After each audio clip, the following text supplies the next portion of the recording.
Hi everybody, it's Kelly Russell with teachersofgod.org, and I'm here to talk with you today about resistance. And I am totally in resistance about talking about it. I'm in resistance about thinking about it. But since I have been experiencing it like crazy in the past month or two, to teach is to learn, and so I knew that I just had to blog it out. And so thank you for being with me today as I do that. I am experiencing resistance myself, and I'm wondering if any of you are as well, with regard to taking on something big in my life. I'm in a coaching business school, and I've got some big visions and some big dreams, and I've got a lot of homework to do and videos to listen to and things to write and produce. And what I'm noticing is that I don't want to do it. I'm not really noticing that I don't want to do it. What I'm noticing is that I'm being distracted by other things, and I'm not even a Facebook person, but suddenly I want to go on Facebook and I want to check my email 500 times, and oh, I have to do this and I have to do that, and I got to pay attention to this, and it's a lot of distraction, and it's a lot of shiny objects, and it's a lot of not letting me move forward with my heart's desire. And so I've really been thinking about, and I'm wanting to know, are any of you in resistance? So do you find yourself, whether it's something smaller, like resisting going to the gym, or eating better food, or drinking water like you're supposed to every day, or getting your finances in order, or clearing out your attic or your basement, or doing something that is going to give you a sense of accomplishment and make you feel better about yourself? Or like me, is it something where you have something that you want to live your passion, or you want to engage in some big endeavor, or you've got a dream that you want to fulfill, or something, or maybe everything that's on your bucket list, and yet you're finding yourself doing other things, not doing it, making excuses, saying you don't have time, or you don't have money, or you can't somehow, for some reason you can't fit it in. And I remember doing this when I went back to grad school to become a therapist, and I gave myself all of those excuses too. I don't have time, I don't have money, I have to work, and somehow I ended up doing it anyway. And so what I'm noticing now is that I have been thinking about, well, what causes resistance especially when you've got big dreams and you know that they're going to make you feel so great when you're doing them, and you're going to be joyful and happy and just feel wonderful. And I think a lot of us would think that it's probably fear of failure why we don't take that on. Like, what if we crash and burn? And what is everybody going to say? And how am I going to feel about myself if I fail?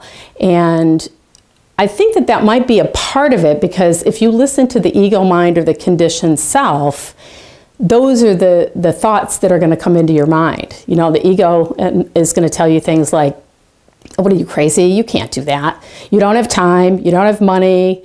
You're too old. It's ridiculous. What is everybody going to think? You're not capable of it. You're not good enough. You're not smart enough. You don't have the energy. You don't have the know-how. You don't really know what you're doing. You don't know what you're talking about. Blah, blah, blah, right? That's the ego being obvious.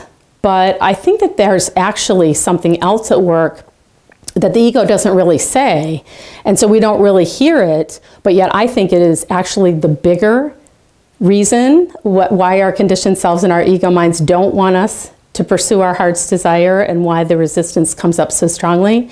And that is actually its fear of our success.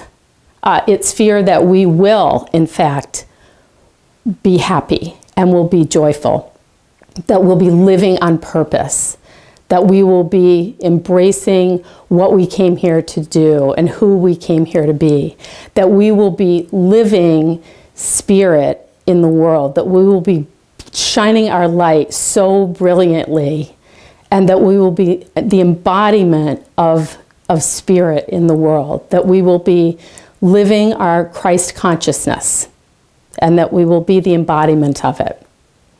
That freaks the ego mind out worse than anything. You know, because if you think about it, if we're doing that, then we're not going to be listening to the ego mind. And the ego is not going to have the power over us that it sometimes has, that we sometimes give to it. It's not going to be able to control us. It's not going to be the boss of us. And so that is what creates, I think, the biggest threat for the ego. And it ups the ante when we are looking to do something in the world like that, that's going to put us in that place and put us in that state of mind of excitement and joy and love and just being spirit in the world. The ego is going to freak out, and it's going to really up the ante in us resisting and creating all kinds of distraction. And so one of the things that I've been thinking about in terms of, well, what can help us be able to deal with this resistance, what has been helpful for me is spiritual practice. And whether you're a Course in Miracles student or not, or whether you're new to this organization and new to these programs, a spiritual practice is going to put you in connection with the divine. And I'm talking about a daily spiritual practice, whether you're walking or you're doing yoga or you're in contemplation or you're in prayer or you're journaling, or if you're a Course in Miracles student, if you're practicing the Course in Miracles workbook lessons, if you're reading the text.